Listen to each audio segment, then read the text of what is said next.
Social networks should continue to devote intense efforts to developing self-regulation mechanisms and guidelines for this new environment of online coexistence to ensure that user information is safe. The internet should be a space for freedom, but also for trust. The main way of ensuring that social media are used appropriately is awareness. But awareness and user education will be of little use unless it becomes an absolute requirement that the privacy of the individual is treated as a universal value. The Internet and culture. As in the sphere of education, the development of information and communication technologies and the wide-ranging effects of globalization are changing what we are, and the meaning of cultural identity. Ours is a complex world in which cultural flows across borders are always on the rise. The concepts of space, time, and distance are losing their conventional meanings. Cultural globalization is here, and a global movement of cultural processes and initiatives is underway. Again, in the cultural arena, vast fields of opportunity open up thanks to online tools. The possibilities are multiplied for disseminating a proposal, an item of knowledge, or a work of art. Against those doomsayers who warn that the internet is harming culture, I am radically optimistic. The internet is bringing culture closer to more people, making it more easily and quickly accessible. It is also nurturing the rise of new forms of expression for art and the spread of knowledge.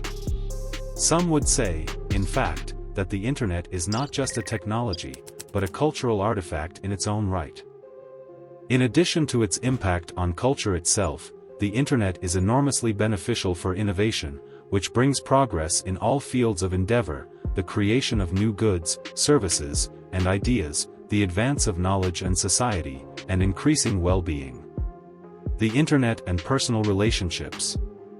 The internet has also changed the way we interact with our family, friends, and life partners. Now everyone is connected to everyone else in a simpler, more accessible, and more immediate way. We can conduct part of our personal relationships using our laptops, smartphones, and tablets. The benefits of always online immediate availability are highly significant. I would find a long-distance relationship with my life partner or my family unthinkable without the communication tools that the network of networks provides me with. I'm living in Madrid, but I can stay close to my brother in California. For me, that is the key plus of the internet. Keeping in touch with the people who really matter to me.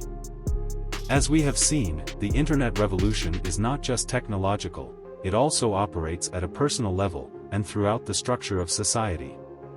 The internet makes it possible for an unlimited number of people to communicate with one another freely and easily, in an unrestricted way. Just a century ago, this was unimaginable. An increasing number of couples come together, stay together, or break up with the aid, or even as a consequence, of social communication tools. There are even apps and social networks out there that are purposely designed to help people get together for sex. Of course, when compared to face-to-face communication, online communication is severely limited in the sense impressions it can convey. An estimated 60 to 70% of human communication takes place non-verbally, which can lead to misunderstandings and embarrassing situations. No doubt quite a few relationships have floundered as a result. I think the key is to be genuine, honest, and real at all times, using all the social media tools and their many advantages. Let's just remember that a liar and a cheat online is a liar and a cheat offline too. The internet and social and political activism. Even before the emergence of social media, pioneering experiments took place in the political sphere, like Assembly, a project I was involved in. We started to create a politically themed platform to encourage debate and provide a home for social and political causes, but the social networks that have later nurtured activism in a new way were not as yet in existence. Research has shown that young people who voice their political opinions on the internet are more inclined to take part in public affairs. The better informed a citizen is, the more likely they will step into the polling booth, and the better they will express their political liberties. The internet has proved to be a decisive communication tool in the latest election campaigns. It is thanks to the internet that causes in the social, welfare, ideological, and political arenas have been spoken up for and have won the support of other citizens sharing those values. in many cases, with a real impact on government decision-making. The Internet and consumer trends. New technologies increase the speed of information transfer, and this opens up the possibility of bespoke shopping. The Internet offers an immense wealth of possibilities for buying content, news, and leisure products, and all sorts of advantages arise from e-commerce, which has become a major distribution channel for goods and services. You can book airline tickets, get a t-shirt from Australia, or buy food at an online grocery store. New applications support secure business transactions and create new commercial opportunities. In this setting, it is the consumer who gains the upper hand, and the conventional rules and methods of distribution and marketing break down.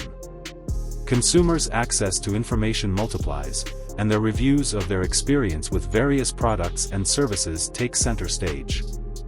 Access to product comparisons and rankings, user reviews and comments, and recommendations from bloggers with large followings have shaped a new scenario for consumer behavior, retail trade, and the economy in general.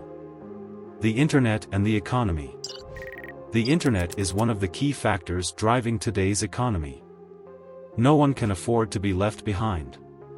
Even in a tough macroeconomic framework, the Internet can foster growth, coupled with enhanced productivity and competitiveness. The Internet provides opportunities for strengthening the economy. How should we tackle them? While Europe, and Spain specifically, are making efforts to make the best possible use of the Internet, there are areas in which their approach needs to improve. Europe faces a major challenge, and risks serious failure if it lets the United States run ahead on its own. The European Commission, in its Startup Manifesto, suggests that the old world be more entrepreneur-friendly. The proposal is backed by companies like Spotify and 20.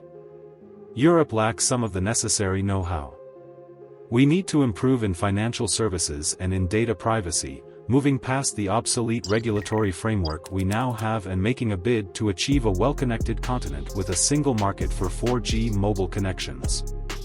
We need to make it easier to hire talent outside each given country. The use of e-commerce should be encouraged among small and medium-sized enterprises so that growth opportunities can be exploited more intensely. Following the global trend of the Internet, companies should internalize their online business. And much more emphasis should be placed on new technologies training in the academic and business spheres. Modern life is global, and Spain is competing against every other country in the world. I do not believe in defeatism or victim culture. Optimism should not translate into callousness, but I sincerely believe that if you think creatively, if you find a different angle, if you innovate with a positive attitude and without fear of failure, then you can change things for the better. Spain needs to seize the moment to reinvent itself, grasping the opportunities offered up by the online world. We need to act, take decisions, avoid paralysis through analysis. I sometimes feel we are too inclined to navel-gazing. Spain shuts itself off, fascinated with its own contradictions and local issues, and loses its sense of perspective. Spain should open up to the outside, use the crisis as an opportunity to do things differently, in a new way, creating value, underlining its strengths, aspiring to be something more.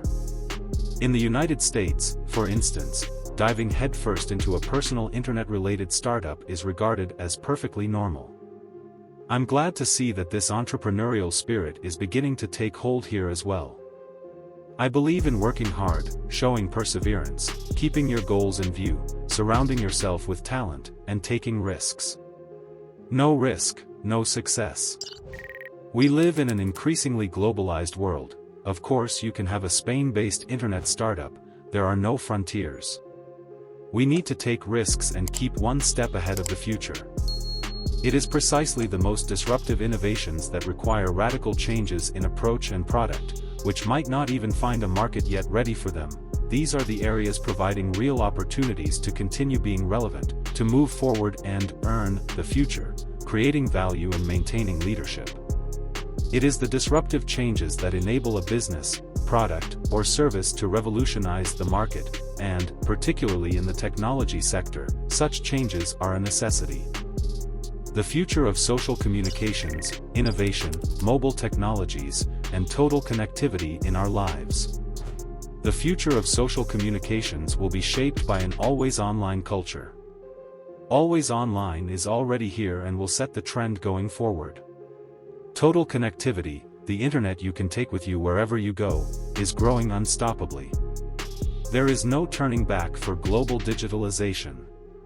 Innovation is the driving force of growth and progress, so we need to shake up entrenched processes, products, services, and industries, so that all of us together, including established businesses, reacting to their emerging competitors, can move forward together. Innovation is shaping and will continue to shape the future of social communications. It is already a reality that internet connections are increasingly mobile. A survey we conducted in early 2013 in partnership with Ipsos found that 94% of 20 users aged 16 to 35 owned cell phones, 84% of users connected to the internet using their phones, and 47% had mobile data subscriptions for connecting to the internet. A total of 74% of users reported connecting to the internet from their phone on a daily basis, while 84% did so at least weekly. Only 13% did not use their phones to connect to the internet, and that percentage is decreasing every day. Mobile internet use alters the pattern of device usage. The hitherto familiar ways of accessing the internet are changing too. The smartphone activities taking up the most time, over 3 hours a day, include instant messaging, 38%, social media use, 35%, listening to music, 24%, and web browsing, 20%. The activities taking up the least time, under 5 minutes a day, are SMS texting, 51%, watching movies, 43%, reading and writing email, 38%, and talking on the phone, 32%. Things are still changing. Smartphones are gaining ground in everyday life. Many of the purposes formerly served by other items now involve using our smartphones.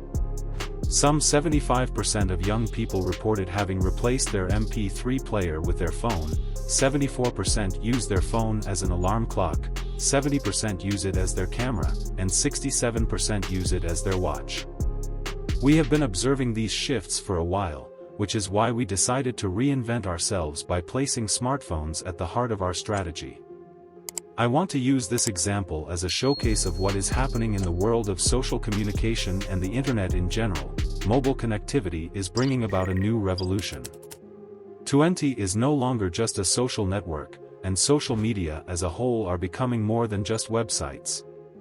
The new Tuenti provides native mobile apps for Android, iPhone, BlackBerry, Windows Phone, as well as the Firefox OS app and the mobile version of the website, m.tuenti.com. Tuenti is now a cross-platform service that lets users connect with their friends and contacts from wherever they may be, using their device of choice. A user with a laptop can IM in real time with a user with a smartphone, and switch from one device to another without losing the thread of the conversation. The conversations are in the cloud, so data and contacts are preserved independently of the devices being used. This means the experience has to be made uniform across platforms, which sometimes involves paring down functionalities, given the processing and screen size limitations of mobile devices. Facebook, Twitter, Instagram, LinkedIn, and so on are all evolving to become increasingly cross-platform experiences. But Tuenti is the first social network that has also developed its own mobile virtual network operator, MVNO. The company is an internet service provider over the mobile network. Tuenti is an MVNO with a social media angle, and this may be the future path of telecommunications.